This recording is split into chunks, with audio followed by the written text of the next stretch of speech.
Episode 1, My Name Giving.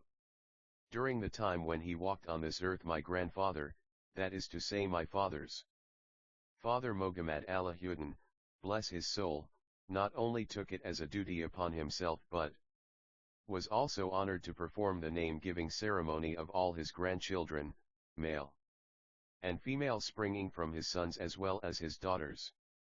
In my case it was no different. In fact, I am still one of the lucky ones to have received this honor, because the time when I was born my grandfather was already frail and getting on in his years. My father was not present. I suppose he thought it was not necessary, because Allah on high is still going to bless him with many more sons. I was the second child but the firstborn son. He was hardly 19 years old and my mother scarcely 16, so there would still be many occasions to fulfill this moral duty in the years which lie ahead. Besides, his father was capable enough to see that the job gets done, but little was he to know that he would have to wait for another 17 years, and Allah knows best. In some cases name choosing can be quite a laborious and daunting task. On my occasion things were kept simple.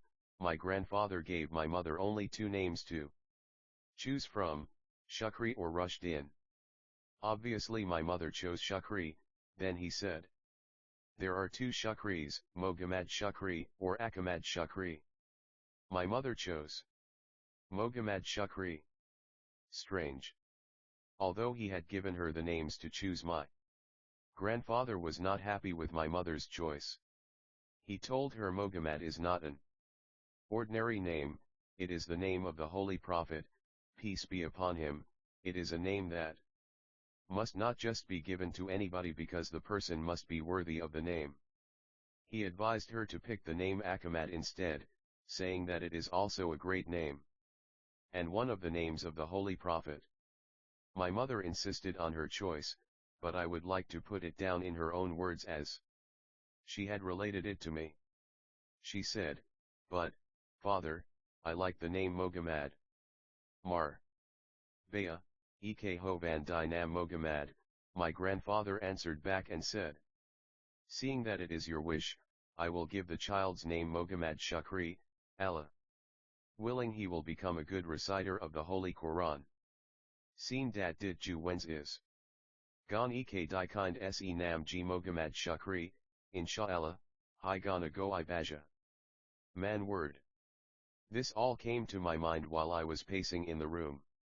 I had recalled it, closely scrutinized and subjected it to spiritual insight all in a single moment.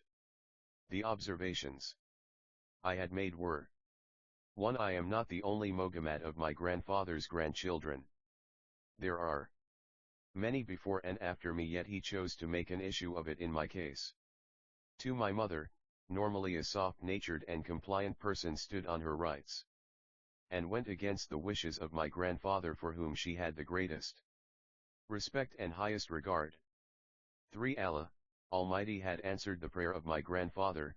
I am known amongst my own family and knowledgeable people as a good reciter of the Holy Quran, and I say this with the utmost humility. I concluded this is not decisive evidence that I am the Mahdi, but nevertheless it is a pointer to which I was seeking. There and then I shared all of this information with Charliza, and we both jumped for joy.